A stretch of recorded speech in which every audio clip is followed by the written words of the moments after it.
Olá, amigos! O Cine Poeira está de volta. Eu sou o Luiz Campos. Eu estou com meus amigos Ronald Perrone e Oswaldo Neto. E o filme de hoje será O Grande Dragão do Futuro, Future War. Filme de 1997, dirigido por Anthony Dubin, protagonizado por Daniel Bernard. Antes de começar o bate-papo, eu queria fazer duas erratas. No programa de semana passada, eu disse que o filme Fomos Sacrificados, de John Ford, foi feito em 1946. Na verdade, o filme saiu em 1945. Outra coisa, o filme Os Bons Se Vestem de Negro foi dirigido por Ted Post e não por James Fargo. Também teve uma pequena errata, que eu falei de um filme do Shokosuji, que no caso também teve título nacional, um filme chamado Nine Deaths of Ninja, saiu aqui no Brasil como Ninja Programado para Matar. Bom, voltando ao filme de hoje, quem poderia apresentar a sinopse desta maravilha do cinema de baixo orçamento dos anos 90? É difícil comprimir o plot desse filme em poucas frases, mas a gente acabou aqui achando na internet uma sinopse que dá para os nossos ouvintes ter uma noção do que os aguarda, caso decidam assistir esse filme, que a gente também, obviamente, está influenciando as pessoas a assistirem, né? No futuro, uma raça de poderosos ciborgues prendem e escravizam humanos para trabalhar em suas máquinas de destruição. Eles transportam da pré-história grandes dinossauros que utilizam para caçar e punir os rebeldes. Runaway, Daniel Bernhardt, de Matrix Reloaded, Mortal Kombat, O Desafio, e a neta no Mar Negro, detalhe que eu nunca ouvi falar desse filme, consegue fugir, mas ao abrir uma fenda no tempo, ele é transportado aos dias de hoje e traz junto ciborgues e dinossauros que o caçam impiedosamente nas ruas. Meus caros, quando vocês viram esse filme, qual foi a impressão de vocês? Ronald Perrone, por favor. Quando a gente começa a conhecer mais os grandes astros de filmes de ação dos anos 80, 90, não só os grandes astros, mas também os astros de um escalão mais baixo, a gente acaba se deparando com algumas filmografias interessantes, como a do Daniel Bernard. E na busca por alguns filmes dele, a gente encontra O Grande Dragão do Futuro. Isso no início da era da internet, quando a gente vai tendo contato com o IMDb e vai procurando essas filmografias. Então já tem bastante tempo que eu conheço esse filme, mas novamente eu fui acabar vendo mesmo de fato recentemente, e as primeiras impressões que eu tive foi de que é um filme deplorável, de ruim, mas ele entra naquela categoria do universo do bad movie, novamente, que torna uma experiência fascinante, uma experiência única, uma experiência que a gente não teria em outro tipo de filme. É o famoso So Bad It's Good. É tão ruim que é bom. A primeira vez que eu ouvi falar do filme não foi nem no VHS, foi no DVD, justamente na época que teve uma, digamos assim, o início da grande popularização do DVD.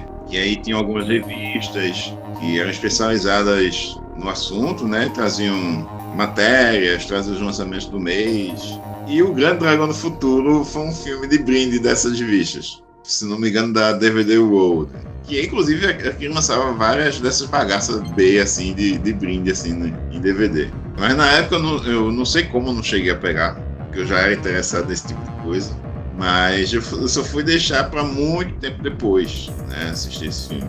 E também é bom lembrar que o Daniel Bernhardt, o auge da carreira dele talvez esteja assim nesse momento atual, quando ele está sendo vilão coadjuvante de várias grandes produções, né? A gente viu aí ele em John Wick, a gente já ouviu também em Atômica, mas na época, nos anos 90, o auge da carreira dele foi ser o protagonista das continuações direto para vídeo do Bloodsport, onde ele substituiu o Jean-Claude Van Damme. Ele foi o Van Damme de segundo escalão, como assim dizer, por esses filmes.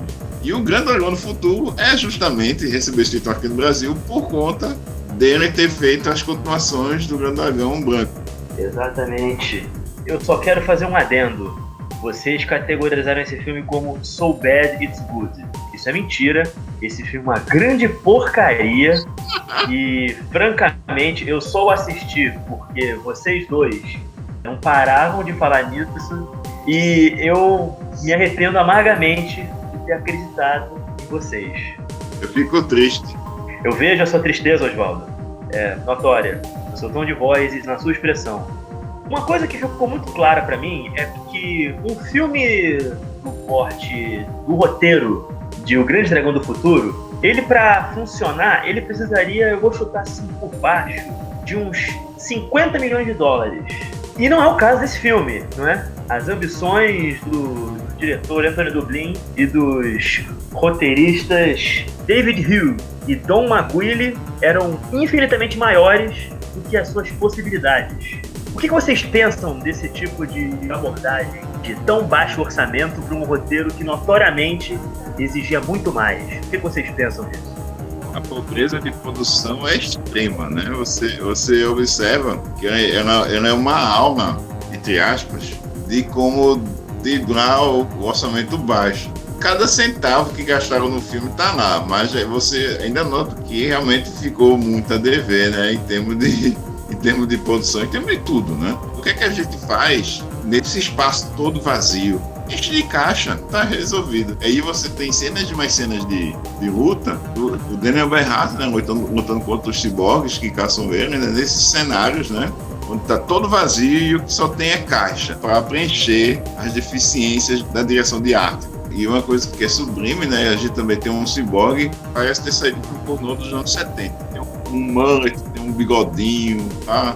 Esse ciborgue até tem uma certa semelhança com o Frank Zappa, né? Um Frank Zappa meio zumbi, porque a maquiagem desses ciborgues remetem mais a filmes de zumbi do que de ciborgues, né? Eu queria falar um pouco sobre essa questão da produção, porque realmente é uma história que eles criaram muito ambiciosa pro orçamento que eles tinham. Você vê que tem ciborgues do futuro, dinossauros e lutas de kickboxing. Um ator que fazia esse tipo de filme e que, para os fãs desse tipo de material, ele já era reconhecível. Mas assim, quando você vê o resultado do filme, eu ficaria surpreso se alguém me dissesse que o orçamento fosse maior do que $200, né? De tão risível que é o aspecto visual das coisas. E eu concordo com o Oswaldo que os cenários mais elaborados do filme são justamente o que eles lotaram de caixas vazias para compor o visual. Eles tiveram a brilhante ideia de empilhar caixas vazias que são usadas para tanto como arma, como elementos que os atores batem as costas na hora das lutas, e corredores de caixas vazias. Eu só queria destacar, esse filme ele foi dirigido por Anthony Dublin e o currículo dele é formidável, como especialista em efeitos especiais. Ele esteve envolvido em Reanimator, de Stuart Gordon, de 85, Do Além, de 86, também de Stuart Gordon, o remake de A Bolha Assassina, de 88. Ele fez miniaturas pro 1941, Uma Guerra Muito Louca, de Steven Spielberg, de 79 o filme. Carnossauro, produção do Roger Corman, de 94. Ele também cuidou dos efeitos. Outras produções que ele teria dirigido, eu consto na sua lista do IMDb. Man-Hater, de 2005, Voodoo Dolly, de 2006 e Slaughter, de 2008. E dando uma olhadinha nesses outros filmes que ele fez, eu tenho a impressão de que o Future War é como se fosse aquela grande aposta de fazer um diretor, na expectativa dele criar um hit, fracassa e ele vai de produções menores para televisão. Future War foi a grande oportunidade dele como diretor. Só que parece que eles não deram esse orçamento todo para ele, né? Ele tem os elementos que, se reunidos, soam muito bem pros ouvidos, mas o resultado na tela realmente não funciona. Vocês têm que dar uma olhada na arte que tá aqui no IMDb pro Man-Hater. É um negócio maravilhoso. O Anthony Dublin, eu vi aqui também no currículo dele, ele também fez o Team America. Team America, dos criadores de South Park, né? Trey Parker e Matt Stone. E o filme, porque o roteiro não é dele, o roteiro foi uma dupla de autores, David Hughes e Don McGuile. Eu vou dar uma olhadinha aqui, olha só o que esses caras devem se meter. O David Hughes, ele também é produtor e diretor, tendo dirigido American Street Fighter, O Lutador de Rua, de 92, e Full Impact, de 93, ambos estrelados por Gary Daniels. Ele escreveu O Dragão Americano com Ian Jacklin, um dos poucos papéis de herói que eu sei que ele fez nos 90, esse filme é de 93. E o Don McGuile, que é parceiro de trabalho do Huey, ele coescreveu o American Street Fighter e escreveu um filme chamado SWAT, Warhead 1, de 2004, dirigido, pelo David Hughes, protagonizado por Olivier Brunner. Ele também é ator, tendo participado de séries como Arquivo X, Plantão Médico, E teve um trabalho no filme Como Se Fosse a Primeira Vez, de Adam Sandler, interpretando um segurança. Tem 4 créditos na direção, mas o que mais me chamou a atenção dos filmes que ele dirigiu se chama Much Ado About Nothing. E deve ser uma sátira ao Shakespeare. Eu não encontrei mais informações e, francamente, eu duvido que vale a pena correr atrás desse filme. David Huey, ele é o cabeça da Cinexcel, que é a produtora por trás do Future War e da maioria desses petardos aí que você comentou, Luiz. Tem inclusive um filme que, quando o Ronald contou que assistiu o Future War, eu tive que mencionar também. É um filme chamado Vampiros Assassinos, que saiu pegando uma carona no Blade. Outra tranqueira sem igual. Se você tiver amor à sua vida, não assista, mas eu assisto e é isso. Eu suponho que a carona que você se refira seja uma carona numa van lotada às 18 horas no dia de semana, não é? Ou seja, é mais uma picaretagem das boas. Ele também tem um filme chamado Replicant, com outro cara que certamente deve ter feito esse filme de favor, que é o Gary Daniels. O Gary Daniels está nesse filme. Mas vamos agora entrar um pouco na trama desse filme, né? Envolve esse cara, esse Runaway, feito pelo Bernard. Ele vem do futuro, o mundo está escravizado, aí ele conhece uma moça. O personagem não tem nome, né? É chamado de Runaway, o fugitivo. Sim, aí ele chega na cidade, o fugitivo, tem uma moça que ele conhece, interpretada aqui pela atriz Tom II, se chama Travis Brooks Stewart. Interpreta a irmã Anne. Ela é uma noviça, né, que ela está para fazer os seus votos para entrar para a igreja, porque o filme faz questão de trazer, como todo grande clássico da ficção científica, paralelos com a Bíblia, não é mesmo? Isso, a personagem dela é bem interessante porque ela tem um histórico muito forte, né, muito pesado. Ela é ex-prostituta, ex-traficante, ex-prisioneira e agora é freira. Eu não duvidaria nada se ela fosse insira o que você quiser por aí. Não faço ideia, mas é um personagem fascinante. E ela tem compaixão pelo personagem do Daniel Bernhardt, que chega... Eu acho que é importante ressaltar que o personagem dele chega nessa cidade sem nem falar nada, ele nem fala, não sabe falar. É bom ressaltar que o personagem do Daniel Bernhardt, ele surge na Terra nesse tempo atual, presente, né? Se passa nos anos 90, na época, lógico. Mas ele vem do futuro. Os créditos iniciais mostram cenas que indicam que ele está fugindo de uma nave espacial e ele aparece na Terra sendo perseguido pelo ciborgue e por um dinossauro adestrado que os ciborgues usam para caçá-lo. E na fuga, depois de encarar o dinossauro, encarar o ciborgue, ele acaba atropelado por um veículo que a freira se encontra. É inegável que essa freira, embora o filme não explore muito isso, ela tá se ardendo de tesão pelo Daniel Bernhardt. Desculpa, foi muito direto? Acho que não. Ela tá literalmente entre a cruz e a espada, né? Literalmente não, porque não é espada, é a espada. Mas vocês me entenderam. E a presença de Daniel Bernhardt causa um alvoroço na vida dessa moça, que tem a vida mais bagunçada do próprio roteiro deste filme, que, francamente, em algum momento eu jurava que o filme ia virar um daqueles filmes cristãos que o Kevin Sorbo faz hoje em dia. Uma coisa que eu achei curiosa, né? A gente escolheu esses, tanto o Loblo quanto esse, para serem os 2 primeiros filmes que a gente ia comentar. E nos 2, os personagens montam outro grupo de personagens para lutar contra o mal, né? Outro grupo também aí de personagens que vão entrar na história do nada. Nesse caso é do nada. O Loblo teve uma construção. Mostrou um aqui, outro ali. Mas nesse aí entra a galera toda de supetão, só para morrer, né? Inclusive você vê que o filme tem uma encheção de linguiça no começo, onde mostra um personagem que a gente sabe que vai morrer antes mesmo que é apresentado, né? Que é o amigo da freira. É porque o filme, numa sacada de gênero das grandes mentes criativas por trás dele, o filme começa com uma cena que será apresentada pra gente lá por 1h20 de filme quase. Você já vê Daniel Bernhardt, a freira e mais um amigo dela fugindo de um daqueles Tiranossauros Rex fantásticos que o filme utiliza. Você chega a ver esse rapaz morrendo, o que é muito esquisita a reação disso tudo, porque quando finalmente o filme volta pro início e a gente vê o que caralho, isso está acontecendo? Sabe o que é mais absurdo? Porque é muito comum no cinema você ver filmes em que começa com uma cena que não faz sentido e à medida que você vai vendo o filme, você entende o que era aquilo.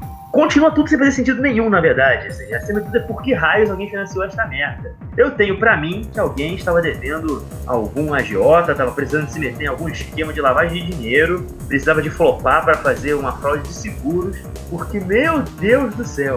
E eu queria falar um pouco desses belos dinossauros. O Anthony Dubin, ele tem uma carreira respeitosa como especialista em efeitos especiais. E ele, geralmente, desses filmes, é sempre arriscado, né, quando um cara de efeito especial vira diretor, né? Nem todo caso é bem sucedido, mas esse aqui eu acho que é um caso muito exótico. Eu queria que vocês falassem um pouco sobre os maravilhosos Megatronics usados no filme. Os dinossauros do filme parecem ter saído do Carnossauro, né? Eu acredito que ele conseguiu dar uma surrupiada, ou então pegou emprestado de Roger Corman, ou é do estúdio dele mesmo, né? Fez e ficou com ele. E o que vocês acham do trabalho de câmera para fazerem os dinossauros parecerem maiores do que eles realmente são? Ficou convincente para vocês? Obviamente que não. Obviamente que não.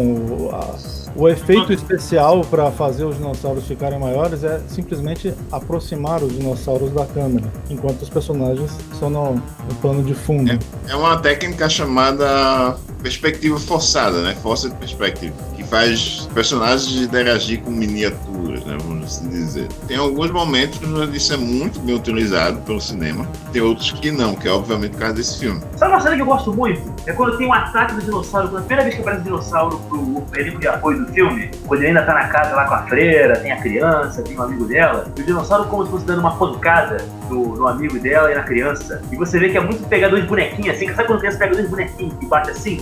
É exatamente a mesma técnica utilizada para retratar esse confronto, esse ataque do Tiranossauro Rex contra as vítimas, né, que deverão ser protegidas por Daniel Bernard. Os dinossauros, eles têm uma espécie de coleira onde fica localizado o seu ponto fraco, e Daniel Bernard, com toda a sua astúcia física e marcial, ele consegue derrotá-los com apenas uma faca. Vocês poderiam comentar um pouco sobre as magníficas lutas entre Daniel Bernard e os belos dinossauros que o filme nos apresenta? Pode ir, Oswaldo. Você acha, Oswaldo, que Ray Harryhausen se sentiu homenageado por aquelas cenas? Você se lembrou de Jazão e os Argonautas quando viu esse filme? Rapaz, infelizmente acho que o Harryhausen não tinha falecido na época, né? Não tinha ainda. Mas se morreu foi por causa desse filme. Eu acredito que se ele tivesse assistido esse filme, ele já teria morrido um pouco por dentro. Mas as cenas de ação desse filme, principalmente as lutas entre o Daniel Bernhardt e os dinossauros, é uma das melhores coisas do filme, porque são os momentos em que o protagonista, o nosso herói, ele precisa atuar fisicamente, porque o primeiro dinossauro que ele mata é um boneco que cabe no colo dele, né? Então ele tem que fazer aqueles movimentos ele próprio, atuando contra o boneco que está na mão dele. Os próximos são dinossauros maiores, mas ele já sabe o ponto fraco dele, então ele faz aquela movimentação, mas sei lá, não sei o que eu tô falando mais. Desnorteado. Pô, Noite Perrone está desnorteado, lembrando-se. O que faz todo sentido com o filme, porque notariamente também ninguém sabe o que estava fazendo. Então acho que a gente não tá sabendo o que tá falando, tem tudo a ver com o Grande Dragão do Futuro, não é mesmo? Esse é um filme inspirador, um filme que anima as pessoas, um filme que vai fazer você refletir, se emocionar. A gente também até agora não mencionou, tá? Acho que já está uma hora boa para comentar, a entrada em cena de Robert Z'Dar. Robert Z'Dar, astro da trilogia Maniac Cop, que trabalhou com David A. Pryor em A Batalha Final, várias pepitas do cinema de baixo orçamento do seu currículo. Bom, eu acho que dizer que ele topava qualquer coisa não diz exatamente o que foi a carreira desse homem. Se o Robert Z'Dar passou uma tarde no set desse filme, foi muito. Você percebe que somente nos closes que ele tá ali presente. A câmera muda o plano, você percebe que ele tá dublado ali, é um dublê. Uma outra coisa que eu acho fascinante desse filme é que ele prevê, né, como vai ser toda a carreira do Steven Seagal, que ele passou a fazer isso nos filmes dele. Todas as cenas que são de longe ou de costa, é tudo stand-in. Ele só aparece nos close-ups. O que é pior, Future War ou a vida de Steven Seagal? Fica aí a pergunta pro querido ouvinte. Eu acho assim que esse filme, ele pode ter todos os problemas que for, mas o filme cresce quando Robert Z'Dar tá em cena. Robert Z'Dar aparece 2 vezes no filme, praticamente. Quanto tempo de duração a presença dele, Oswaldo? Olha, não dá 10 minutos, não. Não dá 10 minutos. Você ainda aparece no final. Você pensou que ele morreu? Não, ele ainda aparece no final de novo. Era isso que eu ia falar. O Robert Z'Dar aparece numa cena de um ataque numa delegacia que remete muito ao Exterminador do Futuro 1, com muito tiro, muita morte. Só que, claro, né, a delegacia aqui se resume a um cômodo, plano contra plano pobre. É o mesmo cenário onde apareceu, que apareceu no começo e no meio do filme, disfarçado de delegacia. Porque não tem as caixas, né? Eles tiraram as caixas e falaram, agora que a gente pode fazer um cenário que vai ser delegacia. Tem um carro lá. Tem um carro. Depois eles vão para um outro cenário, onde aparecem dinossauros, claro, e o Z'Dar, o ciborgue, e o Daniel Bernhardt luta contra eles, e aparentemente o Z'Dar perde eu ia dizer a vida, mas ele é um ciborgue, eu não sei se podemos chamar de vida, mas tudo bem. Tem uma coisa que eu queria comentar. Eu estava lendo as curiosidades desse filme, a trivia do filme no IMDb. O produtor David Edge e outros membros da equipe teriam comentado que seria ótimo se um dia esse filme aparecesse em Mystery Science Theater 3000, que, para quem não sabe, é um programa de humor. Hoje em dia tá na internet, mas era da TV americana, em que eles ficavam exibindo algum filme desses de baixo orçamento, bad movie desses, com os caras comentando o filme enquanto ele tá passando, né? E o filme, de fato, passou no Mystery Science Theater alguns anos depois. Ele veio a ser exibido nessa série. Outro detalhe interessante, os produtores eles ficaram tão desapontados com o trabalho do Anthony Dublin, que uma unidade de controle de danos foi formada para salvar o filme. Vocês acham que foi suficiente? Isso talvez explique a narração do filme. Repara como é que o filme é narrado, enquanto os atores estão falando, você consegue perceber que tem conversa, tem som ali, mas tem uma narração em off da moça por cima, talvez para fazer aquilo ter algum sentido. Provavelmente. Inclusive o filme começa já explicando, contextualizando as situações, né? Talvez esse grupo que chegou para tentar consertar o filme não acreditasse na inteligência do público, né? De perceber o que ia acontecer dali para frente. Hector Babenco uma vez teria dito que a narração em off seria uma muleta de cineastas medíocres para mascarar a sua incapacidade de contar uma história. Por outro lado, diretores como Martin Scorsese apresentam um domínio bastante apurado desta técnica. Onde mais ou menos vocês colocariam o filme O Grande Dragão do Futuro, tendo isso como parâmetro de comparação? Sobre o domínio da narração em off, né, dentro de uma narrativa cinematográfica, a gente pode ver isso muito bem no ano passado com O Irlandês, né? Que, na minha modesta opinião, foi a experiência cinematográfica mais foda do ano passado. E o filme é brilhante. E a narração em off não denigre. Especialmente se a gente for comparar com casos como Tropa de Elite, que já envelheceu muito mal, né? O negócio da narração em off não é o fato dela existir ou não existir, é como ela existe. Como você insere isso na sua narrativa, né? Exato. No caso do Grande Dragão do Futuro, ela é simplesmente lastimável. Os diálogos são muito mal escritos. É o caso de realmente estar sendo usado como muleta, pura e simplesmente. E também é uma maneira de simplesmente encher linguiça, que é uma coisa que esse filme tem de muita. Em comparação com o Low Blow, né? O Low Blow não tinha basicamente tempo morto, era sempre uma coisa levando a outra, sempre uma situação acontecendo. Nesse filme tem encheção da linguiça de sobra. Assim, tirando o talento do Daniel Bernhardt em artes marciais, eu nem falo do desempenho dele no filme, não. Ninguém, à frente ou atrás das câmeras em O Grande Dragão do Futuro, parece ter competência para estar envolvido com o cinema. Talvez está aí a grande graça do filme para mim. Lobo é uma obra-prima. Eu pensava que estava estabelecido. Lobo é um exemplo a seguir. Eu não entendi a comparação com o filme que eu gosto. Ambos fazem parte de um universo do Bad Movie, né? Não, eu parei no sentido de simplesmente o Lobo ter sido o primeiro filme que comentamos. E eu quis dizer que o Lobo praticamente não tinha tempo morto. Ao contrário, esse é o contrário, né? Esse tem encheção de linguiça de rodo. Mas assim, ambos fazem parte dessa filosofia do Bad Movie. E Sim. O que consiste essa filosofia? Ela consiste numa experiência muito pessoal que se estabelece entre o espectador e a obra.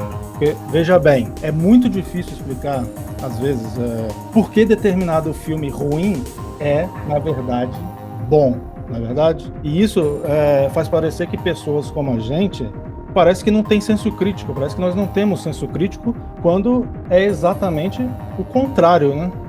A gente analisa fatores, né, que faz com que esse filme seja especial. E eu prefiro 1000 vezes assistir Future War do que um filminho genérico e medíocre. Por exemplo, o filme genérico e medíocre vai entregar o mais do mesmo, porque esse filme é tudo menos mais do mesmo. Então, no fim das contas, para mim, não existe uma explicação mesmo que convença uma pessoa a entender a filosofia do Bad Movie. A primeira coisa que a pessoa tem que fazer é mesmo esquecer essa lógica de adjetivar as coisas e os filmes, né? Porque na filosofia do Bad Movie, essas obras transcendem a ideia de bom ou ruim para se tornarem simplesmente experiências a serem sentidas. Então, depois que você assimila essa experiência, você percebe no fundo da alma se você gostou ou não. E a resposta tem que surgir de forma natural. Então é algo bem pessoal. Eu Ronald, tive uma experiência fascinante com o Grande Dragão do Futuro, por mais que eu esteja metendo o pau no filme em vários aspectos, porque a incompetência está cristalizada na tela. Em suma, essa filosofia do Bad Movie, dos filmes ruins, tem muito mais a ver com a experiência que desabrocha no contato com esse tipo de filme do que com análises racionais que determinam se algo é bom ou ruim. Então, no fim das contas, seria talvez Andrew Douglas e sua equipe artistas pós-modernos que conseguiram criar uma obra tão transgressora, tão à frente das noções quadradas que a crítica de cinema estipula para analisar uma película, que você basicamente precisa de abrir os olhos não apenas da sua face, mas da sua alma, do seu coração, para você poder apreender tudo aquilo que está sendo transmitido para você? Veja bem, você tem ciborgues do futuro nesse filme. Ciborgues do futuro. E um deles é o Robert Siddhartha. Você tem dinossauros nesse filme, feitos de borracha em miniatura que eles aproximam na câmera para parecer maior. E você tem o Daniel Bernhardt lutando kickboxer contra eles todos. Se não é um intencional, consciente, essa visão pós-moderna, alguma coisa eles conseguiram com isso tudo. Eles não tinham talvez capacidade de ter resultados melhores por causa do orçamento, mas eles tentaram pelo menos. E você se esqueceu das caixas, muitas caixas. Exato, eu tinha falado lá atrás que os cenários mais elaborados, eles preencheram de caixas vazias, né? Talvez tenha alguma metáfora aí que a gente ainda não debateu. As caixas vazias. Porque tem um momento que eles têm tanta caixa vazia na tela que parece que eles entram num universo de caixas vazias. Que parece que o cenário é uma caixa vazia, cheio de caixas vazias. Vocês repararam isso? Talvez seja uma crítica ao cinema mainstream daquela época, de grande orçamento, dizendo que esses filmes são vazios. Inclusive Jurassic Park, que foi feito um pouco antes, né? E tem efeitos infinitamente menores do que o desse filme. Foi bom você ter citado o Jurassic Park, porque não só Jurassic Park, mas tem um outro filme também de grande orçamento, de grande sucesso da época, que parece ter uma certa influência também. Talvez não influência, mas talvez homenagens, não sei. Alguns elementos que acabam refletindo aqui. Jurassic Park, lógico, tem cenas até copiadas, como a cena que os protagonistas estão na carroceria de um carro fugindo de um dinossauro e um portão, uma grade, fecha o dinossauro e ele simplesmente não consegue passar por nenhuma explicação, uma coisa surreal. E também tem o Exterminador do Futuro 2, a visão, o ponto de vista dos ciborgues, com aquele filtro muito utilizado para mostrar a visão de um ciborgue, totalmente copiado de O Exterminador do Futuro 2. É um filme que tem um imitador de Jean-Claude Van Damme que copia Jurassic Park e Exterminador do Futuro. Sobre o imitador de Van Damme, é interessante ele, porque deixa eu pensar aqui o que eu posso falar mais. É um papel que poderia ter sido feito pelo Van Damme. Se você analisar... O Grande Dragão do Futuro? Sim. Poderia, mas eu acho que o Van Damme já estava com orgulho um pouco acima do Daniel Bernhardt. O problema do Daniel Bernhardt é que eu acho que ele nunca teve o carisma que outros imitadores do Van Damme demonstraram nos anos 90, até eles encontrarem o próprio caminho e personalidade, tipo que eu falo de um Gary Daniels ou Don The Dragon Wilson, por exemplo, e o que é uma pena, porque o Bernard fez as continuações de O Grande Dragão Branco e demonstrava certo potencial para seguir um caminho mais interessante também. E como o Oswaldo falou, só agora parece que ele está numa espécie de auge da carreira, porque ele está fazendo filmes, mesmo que como vilão, ou pequenas participações em filmes maiores de grandes produções, como John Wick e Atomic Blonde. Eu queria só dar aqui uma dica pro nosso ouvinte. O Grande Dragão Branco 2 e 3, grandes filmes, de baixo orçamento, obviamente não são bons como o original. E o Bernard, ele ainda fez um filme nos anos 90, que foi dirigido pelo David Worth, que dirigiu Kickboxer. O filme ficou no Brasil como A Hora da Vingança, filme de 97, título em inglês é True Vengeance. Isso sim é uma demonstração mais digna das habilidades do homem como artista marcial, como ator mesmo. Se vocês quiserem procurar alguma coisa dele fora as continuações de O Grande Dragão Branco, foquem nesse aí que é coisa fina. Arroz com feijão, com qualidade, dos anos 90. Voltando ao que ele estava comentando, é um personagem que o Van Damme teria feito se o filme tivesse orçamento, né? Ah, sim, total. É um tipo de personagem que Van Damme faria. O solitário, tudo mais, o cara que está sendo perseguido. Mas o Van Damme daquela época do Cyborg, de 89, começo de 90, por aí.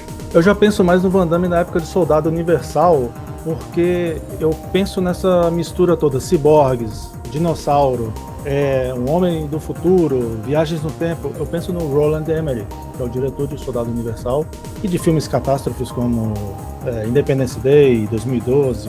Eu acho que é um material que, com um orçamento robusto, ia cair perfeito nas mãos dele. Mas assim, eu queria saber, até de vocês, o Daniel Bernhardt, ele tem filmes bons nesse período, nos anos 90, o Luiz já citou alguns, mas nesse filme, em termos de atuação dramática mesmo, ele tá péssimo também, como todos os outros atores. Ele acompanha, né, esse nível baixo. Mas nas cenas de artes marciais, lógico, ele demonstra suas habilidades. Mas por que será que ele tá tão mal nesse filme? O que vocês acham? Eu acho que notoriamente ninguém tinha noção do que estava fazendo ali. Se vocês já viram aquele documentário sobre aquele Fire Festival, já viram? Não. Foi um festival de música que era pra ser uma coisa bacana, nas Bahamas, que um sujeito engambelou uma grana de uma galera e começou a convidar várias pessoas pra fazer. Isso gerou um tremendo hype. No fim das contas, o cara não tinha praticamente nada pronto, vários artistas não estavam confirmados, com os maiores fracassos. Basicamente, esse filme ele é o antecessor cinematográfico ao acontecimento real que foi o Fire Festival. O filme é uma calamidade. Uma cena ótima que o filme tem, que é quando os dois personagens, né, do Bernhardt e a Freira, né, estão na rua, assim, tudo mais, e simplesmente o carro da polícia aborda eles, leva eles para falar com o policial, né, como se soubesse que eles tinham alguma coisa a ver com os dinossauros, né. Sim, uma das coisas aleatórias que acontece no filme. Eles estão andando na rua, depois de um dinossauro ter atacado a casa deles, eles fogem. E é engraçado um detalhe um pouco antes, que eles fogem da casa que foi atacada por dinossauros. Eles entram num trem clandestinamente, num vagão qualquer, mas quando eles saem do trem, eles estão na mesma cidade. O trem não levou eles para lugar nenhum. Eles estão andando na rua e a polícia chega, prende os dois, leva-os para um local que tem relação com os ataques dos dinossauros. E quando eles entram no local que o dinossauro está atacando, é mais caixas vazias, novamente. Eu acho que o mérito que a gente tem que dar pra essa rapaziada aí que fez esse filme, se a gente for pelo menos dar um elogio, é que notoriamente aquele filme foi rodado no mesmo lugar, eles só reorganizavam as caixas pra parecer que a ação estava acontecendo em locais diferentes, e eventualmente pegavam uma escadinha, abriam uma porta, fechavam uma porta, e eles fazem tudo que é possível pra fazer parecer pro espectador que tá num lugar gigantesco, que por algum motivo é repleto de caixas, né, como se fosse uma fábrica de caixa vazia, do tamanho do Empire State Building. E tudo que eles fazem é, entra nesse corredor, tem caixa aqui no canto. Entra nesse outro lado, a caixa tá no outro canto. Coloca uma luz vermelha aqui pra parecer que é uma outra sala também tem caixa. Coloca um dinossaurinho aqui do lado, aqui, desse ladinho aqui de cima, com os caras aqui atrás, porque já é um outro lugar, que também tem caixa. E eu acho que Godfrey Ho, se assistisse isso, bateria palmas. É como eu falei, né, mais cedo, né? O orçamento desse filme é paupérrimo, mas você nota cada centavo aqui naquela tela. Cada centavo, todos os 50 centavos gastos para fazer o filme, de fato, são notórios na produção do filme. O pessoal realmente tirou leite de pedra e uma vitória, né? A gente fala aqui pelo aspecto de produção, toda a produção e finalização, entendeu? É uma vitória, porra. Não só isso, é um filme que foi vendido. Teve vida comercial, né? Teve gente que comprou esse filme, não é mesmo, Oswaldo? Em DVD. Inclusive, Fala mais sobre isso. Como você comprou e como você teve acesso a esta gema do cinema B dos anos 90? como eu falei, é um filme que saiu na época em revistas de DVD com um brinde e eu não peguei na época. Eu comprei o DVD desse filme ano passado na viagem que eu fiz a São Paulo e eu vi lá e não resisti. Toma aqui meus R$5. Foi isso. Porra, tudo isso, parceiro? R$5 é um lanche, hein, parceiro? Eu acho que você precisa ter comido. É uma coxinha com suco, pô, já. Meu Deus do céu. 2 casquinhas no McDonald's, né? Nós vamos pro final. O final é uma das melhores coisas do filme porque ele se passa na igreja, onde a freira tá fazendo a sua... Como é que é o nome?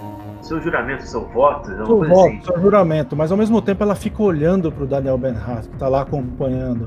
Com aquela cara de desejo, né, na dúvida, né, se tá fazendo a coisa certa, e quando ela vai falar as palavras finais para virar freira de verdade e não ter mais volta Robert Z'Dar por cima no teto, quebrando tudo, e aí podemos ter mais a luta final, um confronto épico entre Daniel Bernhardt e Robert Z'Dar. Detalhe, Robert Z'Dar e o seu dublê. Exatamente, o primeiro tiro que ele solta já quebra uma santa, assim, que tava na igreja, e talvez tenha algum simbolismo. Cabe destacar que o final desse filme ele foi mudado porque um dos financiadores do filme considerou desrespeitoso a igreja. Originalmente, ela abandonaria o convento, ela não faria os votos, mas aí decidiram por um plano diferente, né? Que depois da batalha ela vira freira, né? E a gente vê aquele clipe maravilhoso lá, né? Mostrando o fugitivo como uma espécie de mentor, né? Dos órfãos, assim como ela foi uma órfã no filme. No fim das contas, da sua maneira, ele é um filme tão cristão quanto Os Irmãos Cara de Pau, que foi aceito pela Igreja Católica. Os Irmãos Cara de Pau? Você não sabia disso? Não, a Igreja Católica gostou do filme, apoiou. Eu não sabia. Porque se você prestar atenção, Os Irmãos Cara de Pau é um filme. Tem umas piadinhas ali envolvendo a freira e tal, mas é um filme basicamente cristão. Eles têm uma missão para Deus. E é isso. Eles estão querendo salvar a igreja, lá o orfanato que eles foram criados. É a missão divina, né? É a missão divina, né? Seria o Fruit War, Os Irmãos Cara de Pau.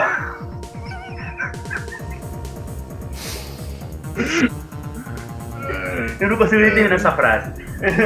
O ouvinte que, enfim, né? Você entendeu a pergunta? O ouvinte que discuta aí em casa e decida por si próprio. Se a gente fosse dar uma cotação de 1 a 5 estrelas para esse filme, que nota vocês dariam? Uma estrela quanto cinema, mas em termos de diversão psicotônica, 4. Eu só vou falar da minha diversão psicotônica, que é 3 estrelas. Eu, basicamente, poucas vezes fiquei tão ultrajado com a qualidade de um filme, então eu só vou dar 1 estrela porque eu mesmo falei que era pra dar de 1 a 5. Mas a minha diversão psicotônica foram 0 estrelas. Eu acho que não, Luiz. Você se divertiu muito aqui falando desse filme. Olha, poucas vezes eu queria agredir, eu não consigo agredir uma pessoa, assim. Eu queria agir como um PM em uma questão de professores pra cima desse filme. Se eu encontrar Anthony Dublan, se eu encontrar David Hughes, se eu encontrar o brother dele na rua, eu só vou sair na porrada. Eu não vou entender nada. Vai ser um sujeito doido, barbudo, careca, partido por supapo e ninguém vai entender porra nenhuma. E a sensação que eles vão ter vai ser a mesma sensação que eu tive assistindo esse filme. De confusão, de dor, de ficar sem entender nada, de sofrer sem entender o porquê. É porque tem coisas que vão e voltam, né? Dinheiro pode voltar, mas tempo não. E cada um de nós 3 dedicou 1h30 de sua vida para esse filme. E mais de 1 hora agora falando sobre ele. Nós perdemos 2h30 de nossas vidas que nunca irão voltar por conta desse filme. E é com essa mensagem acalentadora do Oswaldo Neto que nós terminamos essa edição do Cine Poeira. Muito obrigado e até o próximo programa. Um abraço. Até a próxima.